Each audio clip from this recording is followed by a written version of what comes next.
미세먼지 때문에 차라리 추운 게 낫다라는 분들도 계실 텐데요.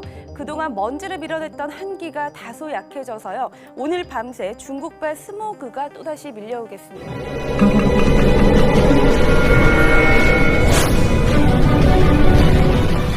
Kekalahan timnas Korea Selatan U17 dari Indonesia dianggap aib nasional. Publik Korea kini ketar-ketir timnas senior bakal alami nasib serupa. Kekalahan menyakitkan Korea Selatan dari timnas Indonesia U17 di laga pembuka grup C Piala Asia U17 2025 rupanya berbuntut panjang. Tidak hanya memantik kekecewaan, namun juga memicu gelombang kekecewaan mendalam di negeri ginseng. Bahkan sebagian besar publik dan media Korea menyebut kekalahan 0-1 dari Indonesia sebagai aib nasional. Kemenangan bersejarah ini membuat nama Indonesia kembali harum di kancah sepak bola Asia. Pasukan Nova Arianto tampil penuh determinasi dan kedisiplinan tinggi, meskipun menghadapi tim Korea Selatan yang secara tradisional jauh lebih diunggulkan. Namun tak banyak yang menyangka, kemenangan Garuda Muda bukan hanya berdampak pada klasemen sementara grup C, tapi juga meretakkan rasa percaya diri publik Korea terhadap sistem pembinaan usia muda mereka. Media-media besar di Korea menyayangkan performa tim yang dinilai jauh dari ekspektasi, bahkan menyebut hasil ini sebagai salah satu titik nadir sepak bola Korea Selatan di level junior. Kekalahan bertubi-tubi dan runtuhnya dominasi. Kekalahan ini tak berdiri sendiri. Sebelumnya timnas Korea Selatan U23 juga dipermalukan dalam ajang Piala Asia U23 2024 saat mereka kalah di babak adu penalti dengan skor 2-2 melawan lawan yang tak diunggulkan. Dua hasil mengecewakan beruntun ini dianggap menjadi sinyal bahaya bagi masa depan sepak bola Korea Selatan. Kini, kekalahan U17 dari Indonesia mempanjang daftar kegagalan yang mulai meresahkan. Para pengamat sepak bola di Korea mulai mengaitkan menurunnya prestasi ini dengan stagnasi program pelatihan dan kurangnya regenerasi pemain bertalenta. Ini bukan hanya kekalahan biasa, ini adalah sinyal runtuhnya dominasi kita di level junior. Kita kalah dari Indonesia, negara yang dulu tidak kita anggap ancaman serius. Ini harus jadi refleksi besar. Tulis kolumnis olahraga di Chosun Ilbo, salah satu media terbesar di Korea. Yang lebih mengejutkan, kekhawatiran kini mulai menjalar ke level senior. Banyak fans di media sosial Korea Selatan mulai menyuarakan rasa takut mereka bahwa timnas senior pun bisa kalah dari Indonesia.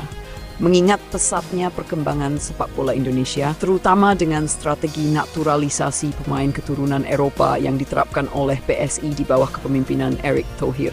Nama-nama seperti Rafael Struijk, Ivar Jenner, Justin Hubner, dan Jay Itzes menjadi perhatian publik Asia setelah tampil impresif di ajang kualifikasi Piala Dunia 2026. Timnas senior Indonesia menunjukkan gaya bermain modern, cepat, dan terorganisir dengan baik. Indonesia bukan lagi tim lemah, mereka punya DNA Eropa sekarang. Kalau tidak ada perubahan, bukan tidak mungkin tim senior kita akan alami nasib yang sama dengan tim U17, tulis seorang netizen Korea di forum DC Insight. Publik Korea desak federasi gelar uji coba lawan timnas Indonesia senior, imbas kekalahan beruntun dari Garuda Muda. Gelombang kekecewaan tengah melanda Korea Selatan. Kekalahan beruntun dari skuad muda Indonesia, baik di level U23 maupun U17, membuat publik negeri ginseng geram dan mulai mempertanyakan arah masa depan sepak bola mereka. Tak tanggung-tanggung, desakan terhadap Federasi Sepak Bola Korea, KFA, pun menggema. Publik meminta agar KFA segera menggelar laga uji coba melawan timnas Indonesia senior. Desakan ini bukan tanpa alasan. Dua kekalahan dari skuad muda Garuda dirasa sebagai tamparan keras bagi supremasi sepak bola Korea Selatan di Asia. Timnas Korea U23 tersingkir dari Piala Asia U23 2024 setelah kalah lewat adu penalti dari Indonesia. Tak lama berselang, kekalahan 0-1 dari Timnas Indonesia U11 di Piala Asia U11 2025 menjadi luka baru yang semakin dalam. Kami tidak percaya ini terjadi dua kali. Tim kita kalah dari Indonesia di dua kelompok umur yang berbeda. Apakah kita akan kalah juga dari tim senior mereka? Satu-satunya cara menjawab itu adalah dengan menguji langsung kekuatan mereka. Tulis seorang warganet Korea di forum Naver. Garuda Muda bangkit, Korea Selatan terguncang. Skuad Garuda saat ini tengah naik daun di semua level. Di bawah asuhan 3 pelatih berbeda, Patrick Kluivert di tim senior, Indonesia menunjukkan konsistensi, disiplin, dan semangat juang tinggi. Bahkan publik Asia mulai menilai Indonesia sebagai rising power baru di Asia Tenggara dan Asia Timur. Kemenangan atas Korea Selatan di dua kelompok umur berturut-turut seakan menjadi konfirmasi akan pesatnya perkembangan timnas Indonesia. Hal ini kontras dengan Korea Selatan yang belakangan justru tampil melempem dan kehilangan arah meski memiliki infrastruktur sepak bola yang jauh lebih mapan. Federasi kita terlalu percaya diri. Sekarang lihat Indonesia melibas kita. Kita harus membuktikan bahwa Taeguk Warriors senior masih berada di atas mereka.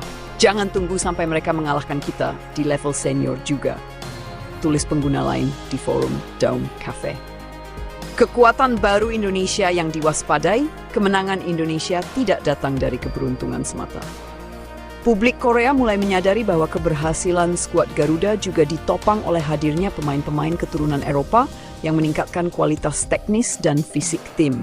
Pemain mereka punya postur dan teknik Eropa, tapi semangat Asia. Kombinasi berbahaya. Tidak mengherankan jika mereka bisa mengalahkan kita, ujar salah satu analis di SBS Sports Korea. Patrick Kluivert, pelatih kepala tim senior Indonesia, bahkan mulai mendapatkan pengakuan luas atas transformasi yang ia bawa. Di bawah arahannya, Indonesia bukan hanya bermain bertahan, tapi mampu mengendalikan pertandingan dan mengancam secara kolektif. Kini tekanan ada di pundak KFA. Media, fans, bahkan beberapa mantan pemain menyerukan pentingnya menguji kekuatan tim senior Indonesia. Tujuannya bukan hanya untuk membuktikan level Korea masih lebih tinggi, tapi juga sebagai bahan evaluasi menyeluruh atas sistem pembinaan mereka sendiri. Jika kita kalah dari Indonesia di semua level, artinya sistem kita rusak. Kita butuh laga melawan tim senior Indonesia sesegera mungkin, sebelum terlambat, kata mantan kapten Korea Selatan dalam wawancaranya dengan JTBC. Hingga berita ini ditulis, belum ada pernyataan resmi dari KFA mengenai kemungkinan digelarnya uji coba melawan Indonesia. Namun sumber dalam menyebut bahwa diskusi internal sedang berlangsung, terlebih setelah kekalahan menyakitkan dari Garuda Muda di Doha.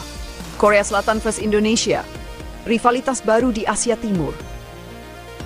Jika laga ini benar-benar terjadi, maka dunia bisa menyaksikan rivalitas baru yang mulai terbentuk di Asia. Indonesia bukan lagi tim yang hanya bisa bertahan dan bermain fisik. Kini mereka punya kualitas, mentalitas, serta kepercayaan diri untuk melawan negara-negara besar seperti Korea Selatan. Kami siap melawan siapapun, ujar Patrick Kluivert dalam konferensi pers pasca kemenangan tim U23 Indonesia beberapa waktu lalu. Korea? Jepang? Kami akan bertarung untuk menang, bukan hanya bertahan. Rakyat Indonesia pun menyambut baik isu ini. Di media sosial tagar lawan Korea trending selama berjam-jam dengan ribuan komentar kesiapan skuad Garuda senior meladeni tantangan dari Taeguk Warriors. Kekalahan beruntun dari Indonesia telah mengguncang kebanggaan sepak bola Korea Selatan. Desakan untuk menggelar uji coba melawan timnas Indonesia senior kini menjadi perbincangan nasional. Jika laga ini benar-benar terjadi, ini bukan sekadar uji coba biasa. Ini akan menjadi duel harga diri, bukan hanya antara dua tim, tapi juga dua bangsa yang kini berdiri sejajar di kancah Asia.